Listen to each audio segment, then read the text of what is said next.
Have you ever felt trapped by your emotions? Like a roller coaster of anger, sadness, and anxiety you just can't get off? Well, buckle up, because today we're diving into the power of detachment. Detachment isn't about becoming a cold, unfeeling robot. It's the key to emotional freedom. Think of it like this. Your emotions are a wild storm, and detachment is that calm, steady lighthouse in the distance. It allows you to observe your feelings without getting swept away by them. This skill is a game changer. Detachment helps you break free from negative thought patterns, make better decisions, and find peace even in the midst of chaos. It's like stepping out of the movie of your own life and becoming the objective observer for a moment. Okay, so we understand the potential of detachment, but what does it actually mean in the face of those real-life problems that make our blood boil? Here's the thing. Problems usually arrive wrapped up in a big, tangled ball of emotion. Anger at the situation, frustration with people, maybe even judgment towards ourselves. And guess what? You can't untangle a messy knot when your hands are shaking with rage. Think about it. Have you ever solved a problem while you were in a fit of anger? Probably not. The solutions to our most challenging situations can't be found in the same mindset that created those problems in the first place. Detachment is like hitting the pause button on that chaotic mental movie. It lets you step back and gain perspective. That's when the real problem-solving magic can start to happen. When we separate the raw facts from our emotional reactions, we create the space for innovative solutions, creative workarounds, and a deep understanding of what really needs to change. Now it goes even deeper than just our emotions. See, we all operate from a set of belief systems. These are the fundamental ideas about ourselves, the world, and what's possible. Think of them as the operating system running in the background of your life, directing your actions and decisions. The problem is, sometimes those operating systems get a little outdated. We might carry around self-doubt from past experiences, fears that hold us back from taking risks, or straight-up limiting beliefs that say, "You're not good enough," or "That dream is impossible." And let me tell you, trying to pursue a big, scary goal while running that kind of mental software is an uphill battle. Detachment allows us to become aware of these beliefs. Instead of just blindly accepting them as truth, we can start to question where they came from, whether they're serving us, and if it's perhaps time for an upgrade. Imagine if, instead of "I'll never succeed," your new belief system said, "I'm capable of growth and learning." Think of the actions you'd take and the opportunities that might open up.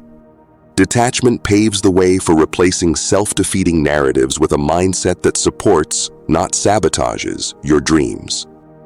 All right, let's get real. Pursuing dreams is hard. Like really hard. Why? Because true growth rarely happens inside our comfort zones. Dreams demand that we step into the unfamiliar, the uncertain, and that, my friends, can be downright terrifying. Fear of failure, fear of judgment, fear of the unknown. It's enough to make anyone want to crawl back under the covers and forget the whole ambitious plan. But here's where detachment earns its stripes. It doesn't mean we magically get rid of fear, but it lets us see our fear as separate from ourselves. We can acknowledge it's there, but we don't have to let it take the wheel. Another challenge? Dreams don't come with an overnight delivery option. They require persistence, showing up even when motivation is low. Detachment helps here too. It fosters patience, a recognition that growth is often a slow and steady process. With less focus on immediate results, we're more likely to keep chipping away at the rock instead of giving up when it doesn't crack after the first few swings of the hammer. Think of all that potential trapped behind a barrage of negative self-talk. It's like trying to build a house with someone whispering in your ear, "You can't do it, you'll fail, don't even try." Detachment lets you turn down the volume on that destructive inner voice. It puts space between you and those nagging doubts, so you start to believe in the possibility of success. But it's not just about quieting negativity. Detachment also brings clarity. See, when we're in a reactive state, it's easy to lose sight of what we actually want. Detachment paves the way for setting truly meaningful goals, not just chasing things out of desperation or external pressure. With greater awareness, we can create a roadmap.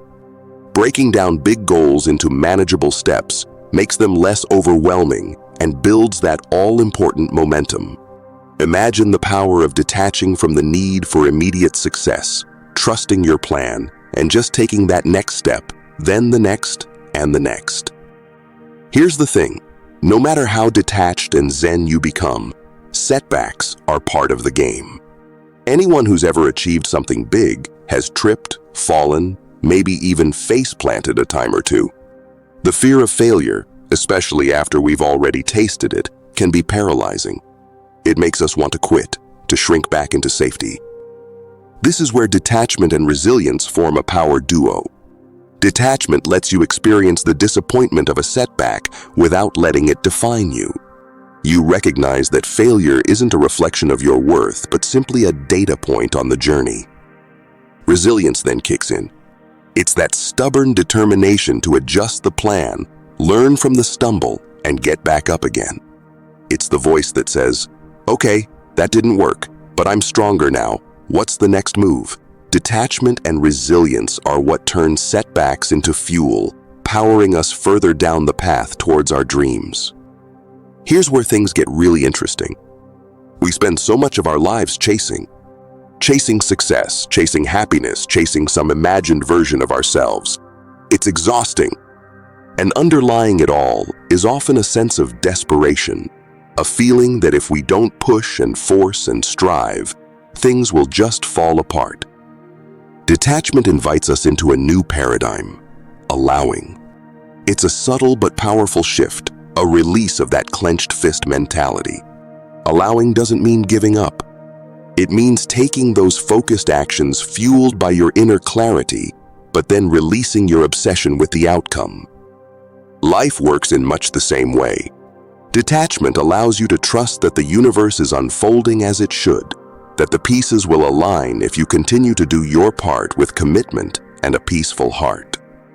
This idea of allowing often means trusting the universe, that bigger cosmic intelligence that operates in ways far beyond our comprehension.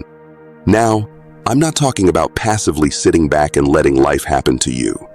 It's about surrendering control while remaining actively engaged.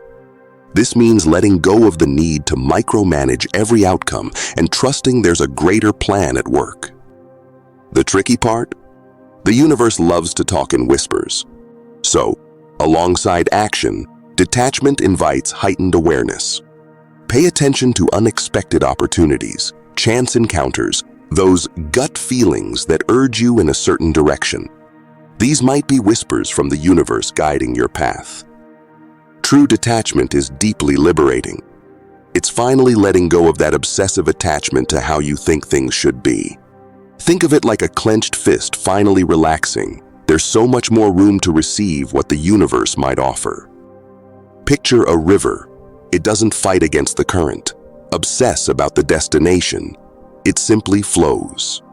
That's the power of detachment.